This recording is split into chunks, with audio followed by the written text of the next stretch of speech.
Estou de volta mais uma vez e hoje eu vou falar para vocês sobre os livros extras que eu li no mês de setembro.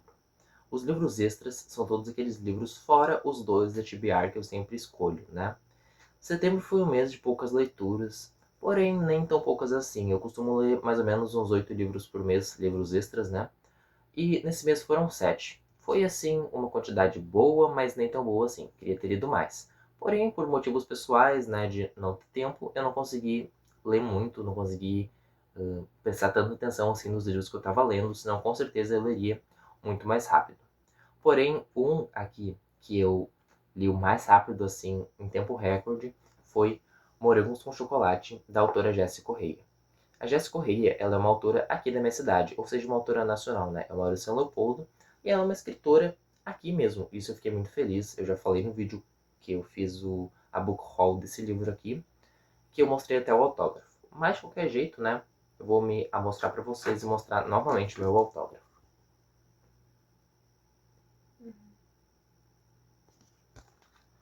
Bom, eu espero que tenha focado. Se não focou, vocês assistem outro vídeo que eu tenho certeza que focou lá no outro vídeo. Bom, mas o que Morangos com Chocolate de Jéssica Correia vai falar? Esse livro aqui, ele é uma comédia romântica, muito parecido com O Diabo Veste Prada, tanto o livro quanto o filme, e muito parecido também com o livro que eu li há uns 2 anos atrás, chamado Mães em Guerra, tá? Como ele é uma comédia romântica, ele aborda muitos temas importantes, como machismo, feminismo, homofobia e todos esses assuntos importantes na nossa sociedade hoje em dia. Aqui a gente vai acompanhar a personagem Ludmilla em toda a sua vida amorosa, toda a sua vida profissional, toda a sua vida numa questão bem geral mesmo, tá? O livro começa quando ela tem 29 anos e foi pedida em casamento pelo namorado dela. Porém, ela não conseguia esquecer o melhor amigo de infância dela, o Daniel. Então, no dia que o namorado pede ela em casamento na frente do restaurante mais badalado da cidade, com todas as pessoas assistindo, ela simplesmente fala não. Ela nega o pedido e vai embora, tipo, foda-se, deixando todo mundo lá apavorado de boca aberta. Como eu disse, eu li esse livro aqui em tempo recorde porque ele é um romance, uma comédia romântica, né? Porém, de qualquer jeito, é um romance hétero, digamos assim. Eu tenho um pouco de preconceito, tá, não é um preconceito, mas eu demoro muito a ler livros de romance.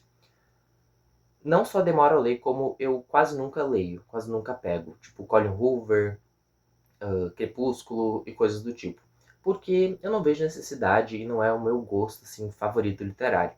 Mas com esse aqui, foi um tempo recorde de leitura que foi apenas em 1 dia e meio. Tanto lendo pelo físico, né? Tanto lendo pelo Kindle. Inclusive, tem um livro que eu li no Kindle, mas foi só o último. Vai ser o último que eu vou mostrar nesse vídeo. Então eu li esse livro muito rápido. E por quê? Por vários motivos. Um dos motivos é que esse livro aqui ele contém diversas imagens, diversos textos, diversos, como é que eu posso dizer, tipos diferentes de escrita. Ele tem emendado, ele tem escrita em forma, ele tem notícias, ele tem tipo recorte, sabe? Como se tivesse sido uma postagem do Instagram, uma conversa do WhatsApp, uma conversa por texto, ligações telefônicas. Tem até uma playlist no Spotify no início do livro para quem quiser acompanhar a leitura ouvindo uma música. Eu já não faço isso, eu gosto mais de ler no silêncio porque eu consigo me concentrar muito mais. O segundo motivo que eu li muito rápido esse livro foi como ele é escrito. Como ele começa com a personagem Ludmilla tendo 29 anos, ela já diz ali que não pro cara, né, no restaurante, eu ia dizer na igreja, mas no restaurante, e quando vai explicar o motivo, pula pra ela tendo, sei lá, 15 anos, e depois pula pra ela tendo 8 anos, e depois pula pra ela tendo 30 anos, depois 31 anos, depois 29 anos, e assim até o final do livro. Os capítulos deles são nas idades da Ludmilla. Muitas idades se repetem, né? Tipo, 29 anos na festa de Natal, 29 anos na Páscoa, 30 anos no Ano Novo, e assim vai indo. Isso torna a leitura um pouco fluida demais, porque tu sempre quer ler, sempre quer saber o que vai acontecer com ela, e para algumas pessoas pode tornar a leitura um pouco chata, porque tu quer saber o que vai acontecer, né? O que vai acontecer, só que acaba pulando e algumas pessoas se irritam com isso. Eu costumava me irritar até ler esse livro aqui e ver quão grandioso é esse tipo de escrita. A Jessie, ela escreveu de uma maneira que, assim, eu devorei o livro em questão de 1 dia e meio, né? Coisa que não acontece geralmente quando eu leio livro de romance. As pessoas podem até pensar que se trata de um livro sobre o amor da Ludmilla, mas pelo contrário vai falar sobre a vida dela. Não é o fato dela estar apaixonada pelo Daniel, a história, é o fato dela estar apaixonada pelo cara, pela carreira dela, pela família dela. Ela é uma pessoa boa. E o plot desse livro aqui é um dos maiores plot twists de romance que eu já li. Ele é incrível. Eu fiquei, assim, de queixo caído. Eu parei a leitura do Kindle, porque eu tava lendo pelo Kindle de noite, por uns 5 ou 10 minutos parado olhando pro teto, pensando no que tinha acabado de acontecer. E muitas outras pessoas do clube de leitura que eu participo também ficaram chocadas, também tiveram essa mesma reação quando leram Morango com Chocolate. Então eu indico demais essa leitura. Ele tá à venda lá na Amazon, se não me engano, tá R$ 40, e no Kindle por R$ 9,90. Agora eu vou mostrar um pouco da edição dele para vocês. Tá? A capa dele tem essa arte bem bonita. Eu não sei quem fez, mas parabéns ao designer. A contracapa dele e a diagramação. A capa e a contracapa, elas se completam, tá? Eu vou tentar, sem danificar o livro, mostrar tudo junto. Ó. Então fica uma arte bem bonita da Ludmilla sentadinha ali na praia com um bolo e com outras coisas que vão fazer parte, né, da história. Como eu falei, aqui é tipo uma mensagem de texto. E aqui alguns detalhes que tem quando pula de um capítulo para o outro.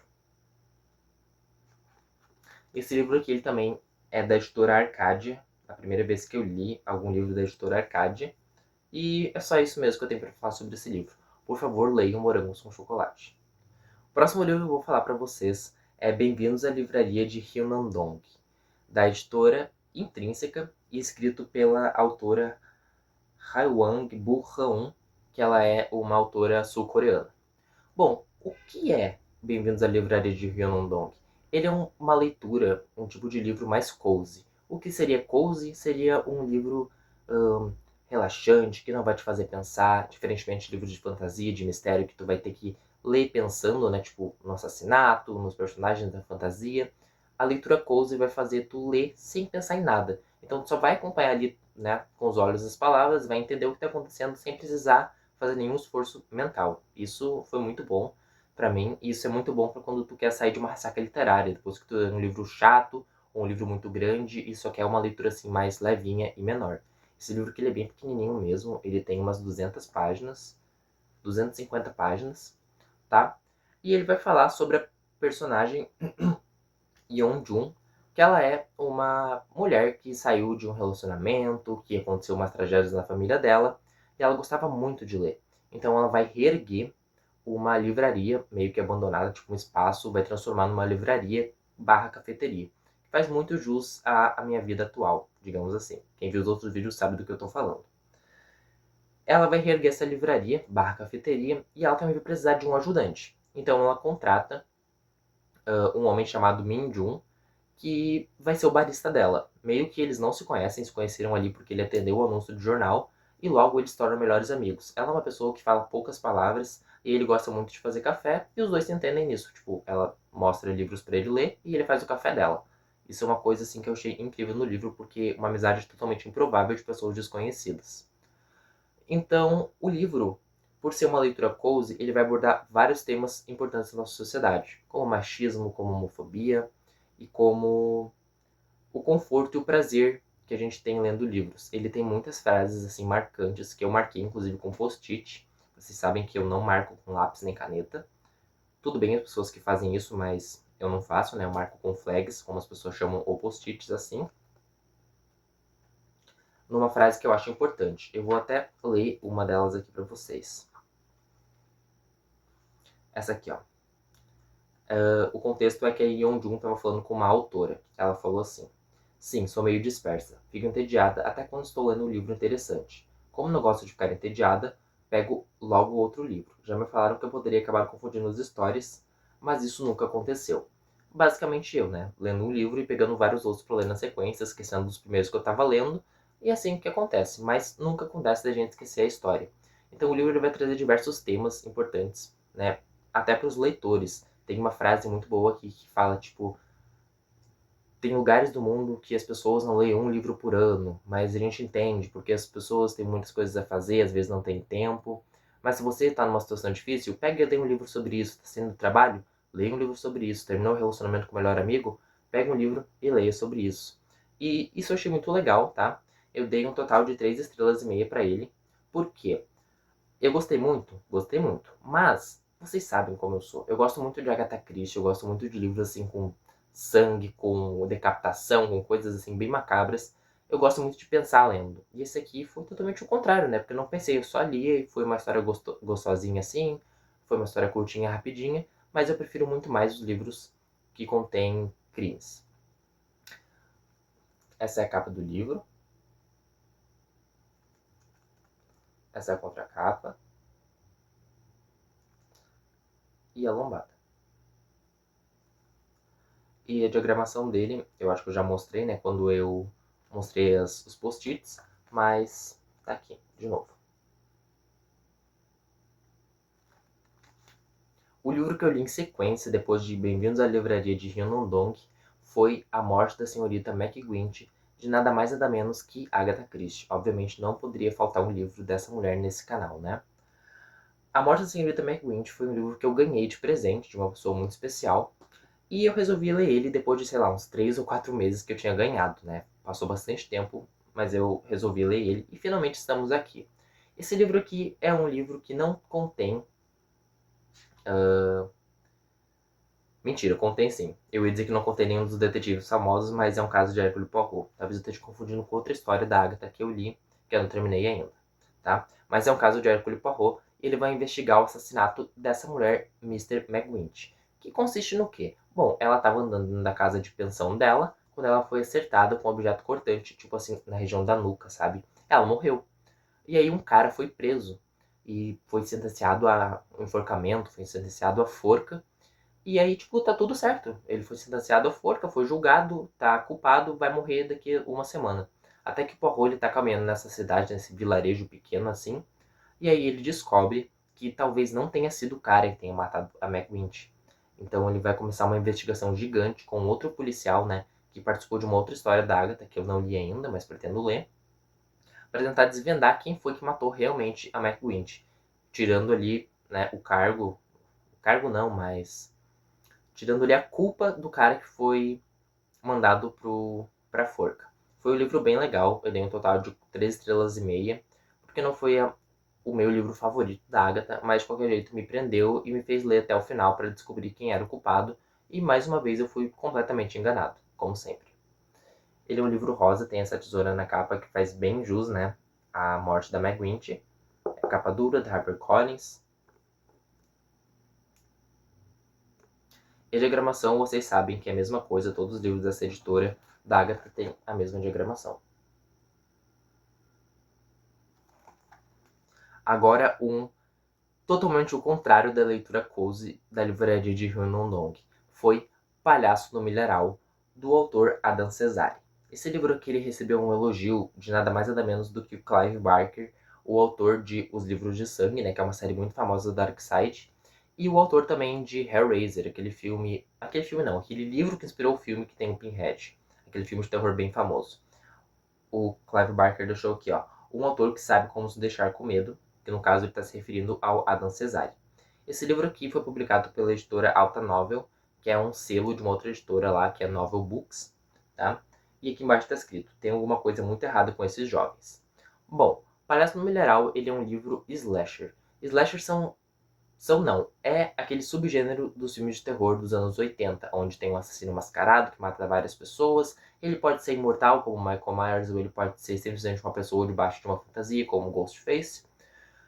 Mas um livro slasher eu nunca tinha lido, a não ser uma antologia de contos de terror inspirada em filmes de terror, que eu gostei muito. Só que esse aqui é do início ao fim, assim, uma sangueira, decapitação, cortando os pulsos, queda de pessoa da escada, é uma coisa incrível. Aqui a gente vai acompanhar a personagem Queen e seu pai, que eles vão se mudar para essa cidade, que eu não, se eu não me engano, chama... Ok, não tá dizendo o nome da cidade aqui, então eu não lembro. É Kettle Springs, acabei de lembrar. Eles se mudam para Kettle Springs, né, que é uma cidade ali do interiorzão, assim, se passa em 2024 mesmo. E a cidade inteira ela é focada na exploração, né, no cultivo do milho. Tanto que tem uma fábrica abandonada, agora está abandonada, mas antigamente na cidade não era abandonada, que fazia xarope de milho. Por algum motivo, a fábrica pegou fogo, que a gente não sabe no início do livro, né? Pegou fogo e tá parando de funcionar, então todas as pessoas da cidade estão se mudando, a maioria da população é composta por jovens, né, que estudam no ensino médio, e a Queen e o pai dela se mudam para a cidade, em busca de uma vida melhor. A Queen vai estudar numa escola e lá ela conhece várias pessoas, tá? Vários adolescentes ali com alguns parafusos a menos na cabeça. Porque do nada, em um dia assim, quando tá tendo uma festa da cidade, eles decidem simplesmente ir pro meio do milharal com toda a galera da escola para fazer uma festa, beber, usar muita droga e fazer muito sexo. E aí tem um problema. O mascote da festa dessa cidade é um palhaço.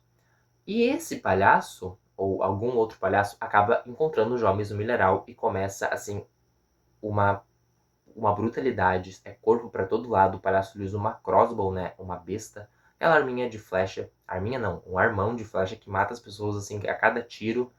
É uma loucura, é uma confusão, mas é muito bom. Eu gostei muito, dei 5 estrelas pro livro. Quando parece que tá tudo se resolvendo, aparece outro palhaço, e mais outro palhaço, e mais outro palhaço. E a gente descobre que é uma gangue de palhaços assassinos. E a coisa fica mais brutal ainda quando a gente descobre quem é o mandante. Quem é que tá, né, mandando em tudo e nesses palhaços assassinos que estão assolando a cidade, matando todos os jovens. Eu fiquei simplesmente chocado e eu amei muito o final da história. Tanto que ele abriu aqui um gancho para um possível segundo livro que eu tô louco para ler. Essa é a capa dele. Tem literalmente um palhacinho ali no milharal. A contracapa. E a diagramação dele é super confortável. A letra dele, né, a fonte é bem grande. E o começo de capítulo é assim. Seguindo a onda de livros assim de suspense, eu li Em Fogo Lento, da autora Paula Hawkins. A autora Paula Hawkins, ela escreveu, né, A Garota no Trem e Em Águas Profundas, Em Águas Sombrias. Eu sempre confundo. Em Águas Sombrias e A Garota no Trem. A Garota no Trem eu li no meu primeiro ano de leitura, quando eu tinha ali uns 15 anos, foi em 2021. E Em Águas Sombrias eu li em 2022. Aí, um ano depois, né, 2 anos depois, no caso, nossa, ótima matemática, eu li Em Fogo Lento, que foi meio que o best-seller, assim, o livro por último lançado pela autora. E vou dizer pra vocês, eu esperava mais. Aqui a gente vai acompanhar a personagem Laura, que ela é uma moça ali que tem alguns problemas, ela mente um pouco pra polícia, um pouco demais pra polícia. Ela tem um relacionamento com o Daniel, ó, outro Daniel. E em uma noite, o Daniel é encontrado morto no barco onde ele morava. A cidade tem um longo rio gigantesco ali e tem vários barcos assim estacionados, digamos assim, né? E ele é encontrado morto, tipo, todo esfaqueado, e a Laura é encontrada na casa dela, viva, né, óbvio, com várias marcas de sangue. E a gente vai ficar pensando, cara, será que foi realmente a Laura que matou? Só que o livro, ele pula pontos de vistas. Então, a gente acompanha a Laura, a gente acompanha uma mulher chamada Carla, a gente acompanha a melhor amiga da Laura, a Irene, e ele vai pulando toda hora o ponto de vista. Quando parece que vai entregar quem é o assassino do Daniel, o ponto de vista pula e faz a gente perder completamente a suspeita e mudar para outra pessoa. Isso eu achei uma jogada muito boa da autora. Porém, entretanto, todavia, não foi um dos meus favoritos dela, porque eu achei que foi demorado demais até aparecer ali o culpado, né? Até ter toda a solução do caso. E por isso eu dei 3 estrelas pra ele. A capa dele, ela é toda holográfica, que eu achei bem bonita. A contracapa também. E a diagramação dele é idêntica ao da Garota no Trem e do Em Águas Sombrias. Penúltimo livro que eu li no mês de setembro, de livros extras, sempre deixando bem claro, é Cheiro de Sagu.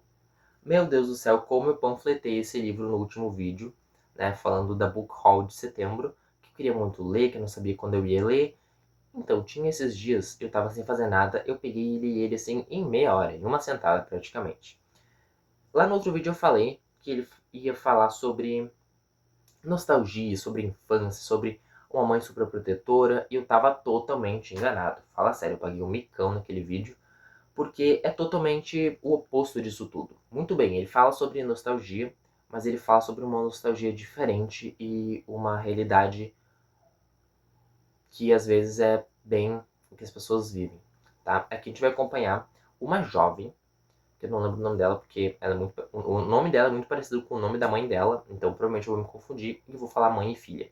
Uma jovem filha que acorda num dia e encontra a mãe dela deitada na grama, rolando toda suja de terra.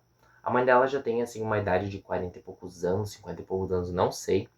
Já tá envelhecendo, digamos assim. E a mãe dela começa a chamar ela de mãe. Então meio que a filha se torna a mãe da própria mãe. É uma coisa muito doida, mas é muito, assim, real para algumas pessoas, né? E aí essa menina que tem uns, sei lá, uns 20 anos, fica, o que que eu faço agora? Ela faz terapia, ela tenta de diversos métodos assim, entender a mãe dela, mas acaba que ela não entende. No final do livro tem um plot twist que é bem pesadinho, digamos assim, né? Que a mãe dela tá com uma doença, assim, neurológica, uma doença na cabeça, e faz a gente ficar pensando se aquilo poderia um dia acontecer com a gente, o que é bem assustador. Não tem muito o que eu falo desse livro, porque ele tem 40 e poucas páginas. Ele tem 48 páginas. Ele tem várias imagens. Ó, aqui é quando a mãe dela estava deitada na grama e chamou ela para deitar junto e rolar. A diagramação dele é super confortável também, como eu mostrei no outro vídeo. Deixa eu ver aqui. E ele tem um texto de apoio no final falando dos autores, né? E a última página em questão, ela é bem pesadinha, porque ela vai falar sobre a aceitação da filha com a mãe dela. Com a mãe dela, no caso, né, se tornando uma criança de novo. A nostalgia que eu falo desse livro é por causa do título, Cheiro de Sagu. Isso eu totalmente acertei no outro vídeo da Book Haul, porque vai ter a cena do, né, da mãe dela sentindo o cheiro de sagu e perguntando: Meu Deus, mãe, o que é que você tá fazendo pra mim? E daí a filha dela pensa: Mãe? Não, você é minha mãe, eu sou sua filha, você não lembra disso? Sim, mas é que a minha mãe cozinhava pra mim. Por que você tá fazendo isso, mãe? Sabe? Então é uma coisa bem, assim, assustadora de se pensar. Esse livro aqui eu paguei R$ 35, foi o preço cheio dele lá na livraria. E valeu muito a pena, mesmo sendo R$ 35 e tendo 48 páginas, né? Praticamente paguei R$ 1 por página. Mas foi uma leitura muito gostosinha e eu quero ler outros livros da autora, se tiver, né? Agora, o último livro que eu li no mês de setembro foi um livro que eu li pelo Kindle. Não foi pelo físico, mas eu logo terei o físico. Lembra que no vídeo passado eu falei que que eu tinha comprado livros na Amazon, que eles iam chegar só na segunda semana de outubro? Pois é, eu não esperei. Peguei um daqueles livros para ler pelo Kindle mesmo e eu devorei ele também. Uma ficção científica das melhores que eu já li. Muito bom mesmo e totalmente diferente do filme, né, da adaptação dele de 1963 ou 73, acho que 63. Eu espero que esteja pegando, né, mas se não estiver pegando eu vou deixar uma imagem dele aqui em cima, que é Planeta dos Macacos, do autor Pierre Boulet, um autor francês. Esse livro aqui, como eu não vou conseguir mostrar a diagramação, né, vou mostrar só a capa dele. Ele é da editora Aleph, ele pela editora Aleph, nessa edição aqui, que a capa dele, que eu tô deixando aqui em cima, é vermelha, se não me engano, com um crânio preto. Mas a edição que eu comprei é outra, uma edição mais antiga, até um pouco mais bonita. Tá, mas o que vai falar o Planeta dos Macacos? A gente tem aqui uma dupla que tá viajando no espaço. Aí eles encontram meio que uma garrafa com um papel dentro. O que é uma coisa bem assim doida, né? Tipo, como que eles pegaram a garrafa? Tá, tudo bem. Eles pegam a garrafa e começam a ler ela. A ler a garrafa não, desculpa, perdão. Começam a ler o papel que tinha dentro da garrafa. E aí, eles descobrem uma história de um cara chamado Ulisse, se eu não me engano, que ele saiu da Terra e ele parou num planeta repleto de macacos. Pessoas agem como animais e os macacos agem como seres humanos. Então tem prédios, tem carros, tem tudo isso que, né, a gente está acostumado no nosso mundo, só que as pessoas são macacos. Isso é muito doido. Ele acaba se apaixonando por uma mulher primitiva que chama Nova. Nova em referência às estrelas, né? Ao espaço. E ele acaba meio que pegando ela pra se aventurar junto com ele nesse planeta dos macacos. Nesse planeta a gente também conhece a doutora Zira e o doutor Cornelius, que eles são dois cientistas assim muito excepcionais. E a gente conhece também o doutor Zeus, que ele é um político ali da época. Ele é totalmente um tirano querendo extinguir a raça humana. Ele faz referência a quem nessa história? Pensem nisso. O Dr. Zeus, ele sabe de alguma coisa que aconteceu com os humanos antigamente no planeta dos macacos. Então ele quer extinguir a raça humana o mais rápido possível. Tanto que ele fala uma frase muito impactante. Isso eu sei que ele fala no filme, eu não lembro se ele fala no livro, eu acho que ele fala que, tipo assim, o ser humano ele vai matar o seu irmão, ele vai matar sua mãe, ele vai matar seu semelhante para pegar um pouquinho que seja de terra. Ele vai matar o seu irmão para pegar um pouquinho que seja de alimento. O ser humano ele vai destruir tudo que estiver ao seu alcance só para se sentir superior. E isso eu concordo totalmente com esse macaco orangotango, o Dr. Zaius, tá? Nessa sociedade a gente tem 3 tipos de macacos principais. Os orangotangos, que eles são os políticos, né? Os macacos marrons não, os macacos laranjas. A gente tem os chimpanzés, que eles são a parte mais cidadã, né? Os civis. E a gente tem os gorilas, que eles são da parte do exército, na parte militar. E essas raças de macacos, no caso, eles meio que se gostam, mas não se bicam, sabe? Chimpanzé com chimpanzé, orangotango com orangotango e gorila com gorila. Isso faz muito também, né? Faz muito jus à nossa sociedade atualmente ou antigamente quando esse livro foi escrito. Esse autor aqui, eu nunca vi pessoas falando sobre isso, mas eu acho que ele está muito à frente do seu tempo. Porque ele falou de coisas que me fizeram questionar totalmente a sociedade que a gente vive e pensar, cara, ele estava prevendo praticamente o que ia acontecer. Tanto na parte que os humanos destroem tudo para conseguir o que querem, ter mais poder, quanto nessa parte de as raças não se misturarem, terem meio que preconceito. Os gorilas, que são os mais fortes do exército, eles pegam e metem porrada nos chimpanzé. Os orangotangos têm total assim, desrespeito pelos chimpanzé, porque eles são a classe mais pobre, a classe mais trabalhadora e precisam trabalhar. Já os gorilas não, os gorilas ali são no exército, os orangotangos são os políticos e não estão nem aí para os chimpanzé. Tanto que esse cara que está ali no planeta dos macacos, ele é ajudado por 2 chimpanzés, a Zira e o Cornelius, que logo vê que ele é um humano que sabe falar, né? Os outros humanos não sabem, e começam a ajudar ele a tentar escapar dali o mais rápido possível. E mais uma vez, nos livros que eu li nesse mês, o plot twist desse é simplesmente impressionante. Eu pulei da cadeira do sofá, nem lembro da que eu estava sentado, quando eu vi o final. Eu pensei, cara, não é possível. Que coisa mais incrível. Eu fiquei com um pouco de raiva, fiquei. Mas, assim, um plot twist incrível. Bom, gente, esse foi o vídeo. Eu espero que vocês tenham gostado. Se gostaram, se inscrevam no canal. Deixe seu like, ative o sininho para receber as notificações e tudo o resto que vocês já sabem, né? Compartilhe com os amigos para que mais pessoas possam encontrar canais de livros para se aventurarem, né? E seguir praticamente os passos do livro A Livraria de Hyunondong e incentivar mais pessoas a virarem leitores. O próximo vídeo que eu vou falar, o próximo vídeo que eu vou fazer gravar para vocês, né? Vai ser sobre a Book Haul do mês de outubro, que eu já deixo aqui um spoiler, vão ser apenas livros de terror que eu irei ler nesse mês, nesse próximo mês que está vindo. É isso então, e até o próximo vídeo.